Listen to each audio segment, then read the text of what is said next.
profiter des avantages et quelque part, ils ne tiennent pas vraiment compte de la situation des grandes masses qui souffrent, que ce soit les travailleurs, que ce soit les étudiants qui souffrent parce qu'il y a de moins en moins de moyens pour l'université marocaine, il n'y a pas de moyens pour la recherche scientifique, il y a de moins en moins de moyens pour la santé publique gratuite.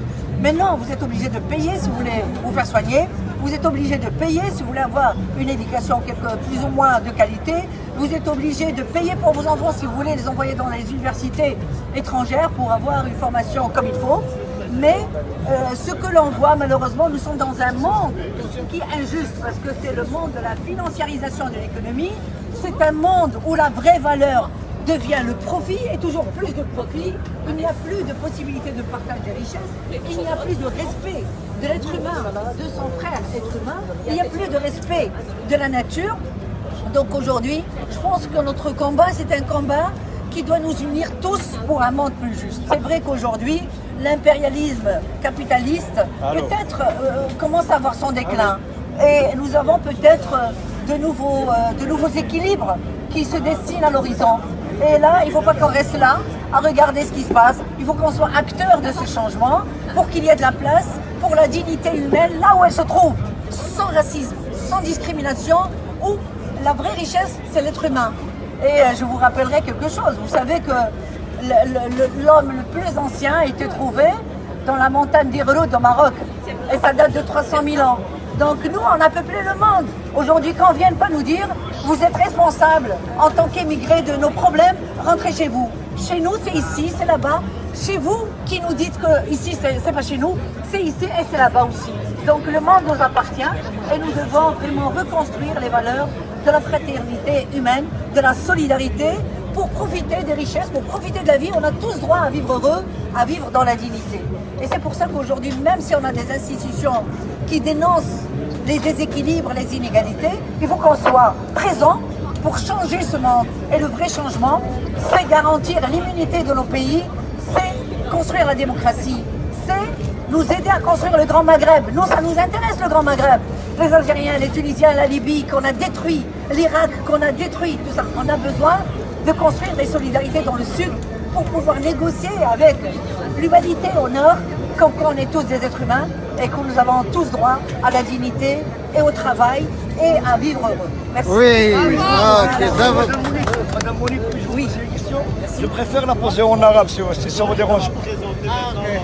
En fait, je vais juste vous rappeler qu'un jour, vous avez participé à une manifestation en compagnie des familles des prisonniers politiques rifins du Hirak Rif à Rabat. Et depuis cette manifestation, vous avez été interviewé, vous avez appelé à une manifestation nationale pour le lever du décret militaire sur la ville de l'Hussima. Et depuis ce jour-là, nous attendons toujours à cette manifestation nationale et à que vous accomplissez ce rêve de la région du Rif qui vit sous l'oppression par rapport à des autres régions du Maroc et qui vit sous le décret militaire du mois de novembre 1958 de Mohamed V. Est-ce que vous tenez votre promesse à aller au Rif et appeler à une manifestation nationale pour la levée du décret militaire incriminant toute une région et tout un peuple, ou est-ce que vous avez abandonné vos idiots, ou est-ce que vous y tenez toujours? J'aimerais juste le traduire en arabe pour que le concitoyen et le compatriote le comprennent en leur langue maternelle. سؤال للأميرة للأستاذة منيب مع كامل احتراماتي.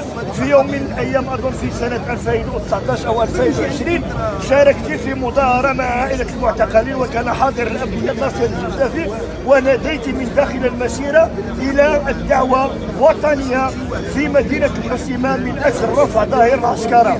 هل هذا الوعود ما زال سائر المفعول وهل سيتحقق يوما ما وهل سوف يرفع هذا الظهير المشؤوم المطبق على منطقة الريف الذي صدر من طرف محمد الخامس سنة 1958 وشكرا. تحياتي. شكرا لك. إذا سمحتي يمكن نجاوبك باللغة العربية لأن عندك فرنسية ممتازة ولغة عربية متميزة كنشكرك.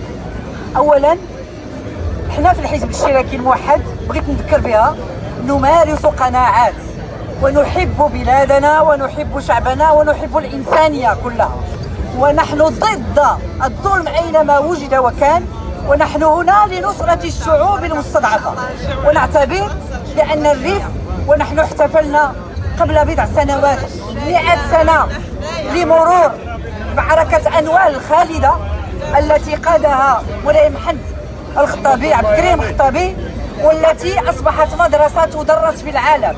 نحن رغم الحصار ذهبنا قبل أن نذهب إلى الريف، حضرنا كل المحاكمات التي أدين فيها شباب متميز متحضر، طالب بالطريق، طالب بالمدرسة، طالب بالمستشفى، فوجد نفسه وراء القضبان ل20 سنة ومهان داخل سجون العار. حضرنا المحاكمات إلى آخرها ونددنا وقمنا يعني بتسجيل فيديوهات، ونادينا للقيام بمسيرات لنصرة إخواننا في الريف وإطلاق سراح المعتقلين السياسيين، وعلى رأسهم معتقل الحراك الشعبي بالريف.